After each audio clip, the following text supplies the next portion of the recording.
why you settled on Rwanda. Um, well, Rwanda actually settled on me.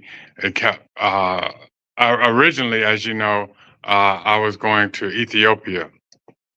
Um, as you know, I adopted four sisters from Ethiopia. So my job at that time was to get them through school in California, and then I was going to end up moving to Ethiopia. But at that time, maybe 4 or 5 years ago, there was there was some war business going on, some unrest going on there, and also the infrastructure. You know, I'm an OG. I'm 56, 57. So I needed a soft landing. So, I checked out Tanzania, Kenya, uh, West Africa, North Africa, a few other places. But for some reason, well, I know for sure that Rwanda just kept calling me because this is such a progressive country. It's absolutely incredible. The infrastructure, the ease of doing business, the people, the people, the people. I can't speak enough about that. It's just a kind, sweet nature, no corruption, anti-corruption country. It's just a beautiful, beautiful place. So, if I was younger, I probably could have handled some other places. Also, the weather is absolutely incredible here, and it's just the things that they're doing here are it fits right into my lane. It's incredible. I could go on and on about the country for sure, but Well, that's the gist of it. well, that is enticing for us, and I know that you are doing some really wonderful things in Rwanda with your not what in the States we would call it a nonprofit. There we call it a NGO, a non-governmental organization. So can you tell us about your Yes. organization? Right. Yes, an NGO here. Yeah, we're doing some good things here. Matter of fact, yesterday we just did. There's villages everywhere, but there's villages here, and they're called reconciliation villages, where a lot of people were devastated by as you know, the genocide. So we went there yesterday, and there's some incredible work. I can share more about that part of it as soon as I get off of here. Matter of fact, I'm going back there, and about as soon as me and you are finished, to we're donating some sewing machines and some materials and whatnot. So it's pretty cool stuff. I get to Karen, listen, I get to wake up and do this kind of stuff. Do you hear what I'm telling you? Where it It's lands on exciting. fertile ground. And it's Sunday. You know what I mean? It's just just a regular Sunday afternoon, and we're about to go bless some people. Just bless some people, and it does more for me than I think it does for them. It does more for our team than it does for them. But it's just, man, it's such a blessing. I can't think of nothing better to do right now. Well, David, you've been giving your heart and soul to others, and I want to share a story of how I met you, and that was Yeah. through a Jet Magazine article, and you were Mm. telling about how you were having your own health challenges, and you saw Mm. that there were people, children in Ethiopia that really needed a family, basically. Many needed a family, but you reached out at that time with the family that you already had a pretty large family. I had Yeah. adopted a son from Ethiopia, and just coincidentally, we lived maybe 30 minutes from each other. And so we've Amen. that was over 20 years ago, I believe. So I just wanted Right. people to understand that this has been a lifelong project of yours in terms of always giving back to the community. And we're just so grateful Yeah. for that. Can you Yeah. share with us some of the specific give backs that you're doing in Rwanda right now? Mm, well, my main one is I give every single day. I try, whether it be love or candies or hugs or kisses or advice, whatever it may be. But my main thing is, so what happens? Girls, uh, young girls who are coming into puberty, don't have sanitary napkins. So what I do is I manufacture. Um, Washable sanitary napkins. So they end up missing 30 to 40 to 50 school days a year because they don't have any product. So they end up dropping out of school and they end up, early childhood pregnancy, start drugs, prostitution, or, things that kids do when they don't have nothing, when they're not in school or they're not being occupied. So what we do, and it's taboo, not just here, this goes on all over the world, including the United States, because nobody wants to talk to the kids, not just the girls, the boys too, about their reproductive, where life comes from, what a period is, et cetera, et cetera. So the ladies, they use all kind of mattress pads, some of the craziest stuff in the world. I can't imagine waking up bleeding, not even knowing what it is, because they haven't been taught what the period is. So we go and we teach, me and my team. We go into we do 100 girls, and then we bring 100 boys, and they sit in the back. Because boys tend, when they have a period, if a girl has an accident or whatever, they tease them, or they don't know what's going on either. You know what I mean? So I Mhm, bring the mhm, boys in the back, and so they can hear everything, because this is the most important thing on this planet, yeah, is the lady and the reproductive system and having a child. So everybody should know exactly what it is. So we teach them, how to care for themselves and what it's all about, and we do it in a fun, loving, sweet, kind, joyful way. We celebrate the girls. We dance and we sing. We let them know that they're queens. That all life, human life on this planet, comes from you guys, comes from ladies. So then at the end, we uh we do a question and answers, we dance once again, but we have the boys. The boys actually have more questions than the girls. You get what I'm saying? And we answer all yeah. questions, and nothing is untouched. So anyway, at the end, we have a bag of pads. It's 8 pads, 8 washable pads, which last for 2 years, and Mhm, each bag is individualized because they're made from used clothes. The bags are actually made from used clothes. It's called katenge, which is beautiful mhm, African fabric. Stuff like this. Can you see this? mm, yeah, This is yes, katenge. beautiful. I have some pillows right here. Anyway, um, so the ladies have pride in their Mhm, bag. You know what I mean? And they have their bags, and they're able to stay in school. And then at the end, we have the boys present them with the bags over their head. Excuse me, I get a little emotional. So the boys look at them like they're stars, movie stars, at the end of this presentation. You understand? Which they should. They have moms, they have sisters. They see their moms and aunties having periods and blah. They don't understand because it's, once again, taboo. Nobody right. wants to talk about it, right? So the boys, their eyes, first of all, you see the girls, their heads are, after we finish, their heads are high and they're dancing. You've seen what they're doing. They're dancing now. You know what I mean? And they're proud. They're no longer with their head like being ashamed of what their period is. So the boys are really, when they give them that bag, they bow down to the young Mhm, girls. It's an incredible life-changing thing. And then not only that, the girls go home, talk to the moms about it, talk to their aunties and their sisters and cousins and whatnots about it, because they're proud about it now. It's nothing to be ashamed of. That to me is this is one of the most important things in the world, as far as I'm concerned. Is reproductive health. So it just needs to be talked about. Period. And I'm a brother from Oakland talking about it. You know what I mean?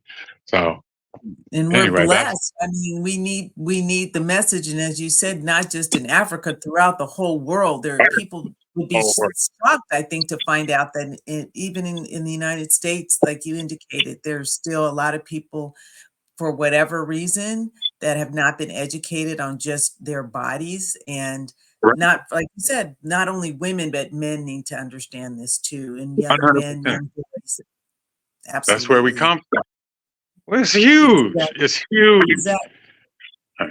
Exactly. So So tell me about how the specifically others can help, from me being out here in California, how can we assist you to continue to make this dream happen for other young people in Rwanda and throughout Africa and throughout the world? How can we assist you?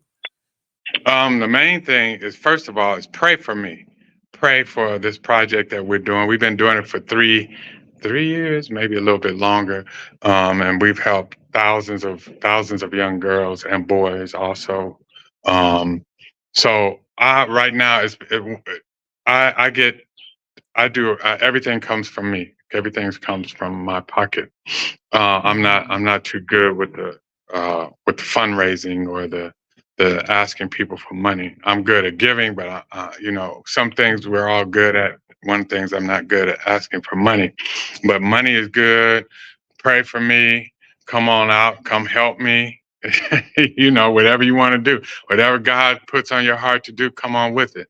But I'm willing to open to all and everything. Matter of fact, I include almost any and everybody to come speak about it. It's nothing that I've never been trained in this. This is all and just a God thing, 100%. So people who are interested, they come with me to like I have a young lady coming with me today. She doesn't know anything about what we're doing, but she's a young lady. She's been through it just like Right. you when you were a young girl. You've been through it. So we have them come through and share their experience, whatever their experience may have been, or whatever's on their heart, to talk to the young people. And the thing about it that's cold here is, it was real frustrating trying to get things done in the United States because of a lot of the bull that, but here it's well received. Like I said, it's fertile ground, Karen. It's it's really, really good. They're starving for information, you know, and I don't just talk about it, I do it. And they love that's what they love. I don't stand in front of them and just yap yap blah blah blah. We handle our business and move on and celebrate and make them a part of the whole process. It's a beautiful, beautiful. Yeah. Can you Yeah. tell us about the documentary that you're working on? I'm excited to share that with our listeners and our guests. Well, it's a film company. This is about to shoot one, two, three. I think this is the fourth one that fourth. There's been several that they've done, but this one is a kind of a bigger production. Some film company heard about the stuff that I'm doing, and it's not just about. It's not about my NGO, even though that's a part of it. It's about a brother from Oakland uh, coming back to coming back home to Africa, and Mhm. what the journey is, what the inspiration is. Uh, like I've told so many people, we are our ancestors' dream. I am. You know, all their lives they fought and died and was raped and murdered and tortured and on and on and on to come back home. Yeah. So I'm Homecoming. here now. Right. So that's basically what the documentary is, and it's a lot of us here. It's a lot of us on this continent from America that have made it back home. You know, and the journey is absolutely beautiful. It's a beautiful thing, Karen. Especially, we're not promised tomorrow. So I've been able to Yeah. do this, start another generation back home because, in my belief, we absolutely don't belong in America. 100% don't belong there. They don't want you there. You know, they may put up and tolerate us over there, but they don't want us. So why would I live somewhere where I'm not wanted? you know, I'm here, man. Karen, if you roll with me just for one day, you'd be like, "Oh Lord, I'm moving here." Telling you, How beautiful. how many Americans would you Black Americans in your immediate area would you say have moved from the States to Rwanda? Mm, I know just here alone, it's a few hundred Wow. right here. Um, I've assisted uh, at least 40 from America to get here, just explaining to them my journey, how to get here, and what it was like, and trying to knock down a few hurdles for people who are trying to uh, come repatriate here. You know, Wow. so And it's a and lot. you also Matter of have, fact, three. housing available if people wanna come, right? Absolutely. Come on with it. Well, Man, this is what we're supposed to be doing is helping one another, lifting one another up. Some people charge money to give information. You know, I'm not knocking that. Do what you got to do, but I believe that we just this is our obligation, man. Our people, hundreds of years, when they stole us from here, they didn't. You think they were charging people to come to help? So we should be helping. So I tell everybody, just call me, reach out to me. I'm not hard to find. Call me. Look, if you need something, if you want to know anything, how is it? How's the transition? Whatever. I'll tell you the good, the bad, whatever it is. Just let me know. Just hit me. It's all good. what's the best Just contact information for you? WhatsApp 510-326-1181. You can always find me. You can put it on your thing. I don't know the technology stuff, but you can put it on this thing here, and it's all good. If I can help anybody, come on with it. I'd And love you're to. and you're on Instagram as well, right? Yeah, it's Facebook is my main thing. Every now and then I do Instagram, but normally I'm my Facebook dude. How do we TC, you, find you on Facebook? you, my name. I don't really know how to find how to David Karen. Clark, everybody, David Clark. And we'll provide TC, the information, yeah, and so in closing, I want everyone to know, stay tuned because we're gonna show a clip from the documentary that's featuring David. And yeah. in parting, David, can you share, you've been to Ethiopia, you've been to other African countries, and you shared with us a little bit about the conflict in terms of the war in Ethiopia and what's going on there. But what's Yeah. It different was. It about was other a places? civil war. It's cool now. At that time, it Yeah, was a bit of a civil war. I wasn't ready for it.